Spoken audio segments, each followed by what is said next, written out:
Dans un monde où la plupart réagissent, seuls quelques-uns maîtrisent l'art de prévoir.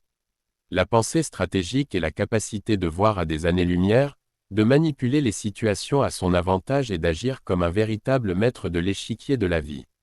La pensée stratégique n'est pas seulement planifier. C'est anticiper les scénarios, voir ce que les autres ne perçoivent pas et préparer des réponses avant même que la question n'existe.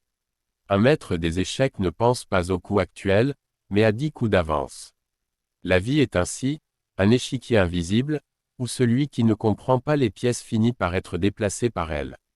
La pensée analytique naît de 3 piliers. D'abord, observer sans agir. Lire les personnes, les environnements, les intentions. Ensuite, filtrer les informations, séparer le bruit de ce qui est réellement important. Enfin, modéliser des scénarios. Si je fais ceci, il réagira ainsi, mais si je fais cela, il se perdra.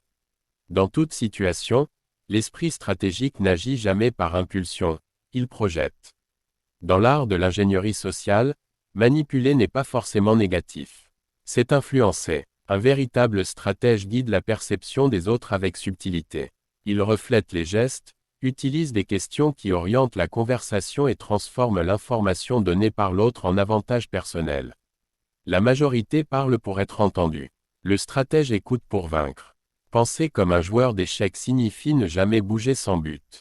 Sacrifier quelque chose de petit pour obtenir quelque chose de plus grand. Être prêt à perdre une bataille pour gagner la guerre.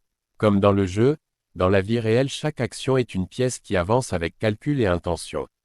Pour être à des années-lumière en avance, il faut créer des couches de pensée. Cartographier les personnes et comprendre leurs motivations cachées. Avoir toujours un plan B et un plan C. Et surtout, maîtriser l'illusion du choix, offrir 2 options à l'autre, mais les 2 menant exactement à ce que vous désirez. Pendant qu'il joue aux dames, vous êtes déjà en train d'écrire les règles des échecs. Paraître plus intelligent que les autres n'est pas une question de génie, mais d'attitude. Le véritable stratège reste calme quand tous sont pressés. Il pose des questions profondes que personne n'avait envisagées. Il présente des solutions simples qui cachent des raisonnements complexes. L'intelligence perçue est le fruit de l'analyse, de la patience et du timing. Être stratégique, c'est aussi se dominer soi-même. Celui qui contrôle ses émotions n'est jamais contrôlé par les autres. Le sang-froid face au chaos et la sérénité sous pression font de quelqu'un une forteresse mentale impossible à renverser.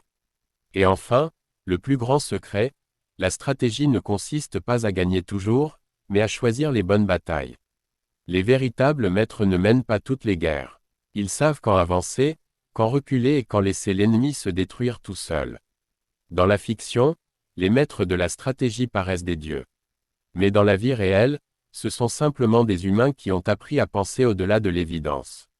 La seule question qui reste est, serez-vous une simple pièce, ou le joueur qui déplace toutes les autres ?